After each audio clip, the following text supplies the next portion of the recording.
ইসরায়েলের বিভিন্ন স্থানে সামরিক লক্ষ্যবস্তুতে আবারও ব্যালিস্টিক ক্ষেপণাস্ত্র ও ড্রোন হামলা চালিয়েছে ইরান। শনিবার ভোরে চালানো এই হামলায় অন্তত 10টি ক্ষেপণাস্ত্র ও বেশ কিছু ড্রোন ব্যবহার করা হয়। এর মধ্যে একাধিক ক্ষেপণাস্ত্র আকাশ প্রতিরক্ষা ব্যবস্থা এড়িয়ে তেল আবিব শহরের কেন্দ্রস্থলে আঘাত এনেছে বলে দাবি করেছে তেহরান।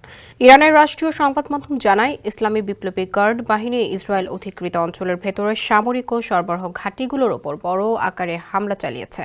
হামলার সময় তেল আবিব সহ বিভিন্ন শহরে সাইরেন বেজে ওঠে এবং বিস্ফোরণের শব্দে কেঁপে ওঠে এলাকাগুলো।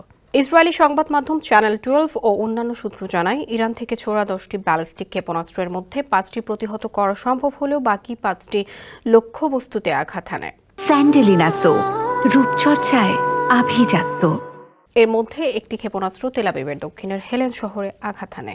সেখানে একটি বহুতল ভবনে আগুন ধরে যায় এবং তা গুরুতরভাবে ক্ষতিগ্রস্ত হয়। ইরানের পাল্টা হামলার পর ইসরায়েল লাইটনিং নামের নতুন আকাশ প্রতিরক্ষা ব্যবস্থা মোতায়েন শুরু করেছে, যা মূলত ড্রোন হামলা প্রতিহত করার লক্ষ্যে ব্যবহৃত হবে। এদিকে জেরুজালেমের পোস্টের প্রতিবেদনে বলা হয়েছে, ইরানের ইসরায়েলের হামলার এক সপ্তাহ পরও তেহরানে কোনো ধরনের অস্থিরতা দেখা যায়নি, বরং ইরানি নেতৃত্ব আরও দৃঢ় ও শক্তিশালী হয়েছে। ইরানি জনগণ সরকারের সমর্থনে ঐক্যবদ্ধ হয়েছে। উল্লেখ্য, শনিবারের হামলা ছিল ইরানের 18তম পাল্টা হামলা। এসব হামলা ইঙ্গিত দিচ্ছে, তেহরান দীর্ঘ মেয়াদে ইসরায়েলের ওপর চাপ বজায় রাখতে প্রস্তুত। ইরান জানিয়েছে, কৌশলগত লক্ষ্য অর্জিত না হওয়া পর্যন্ত পাল্টা হামলা চলবে।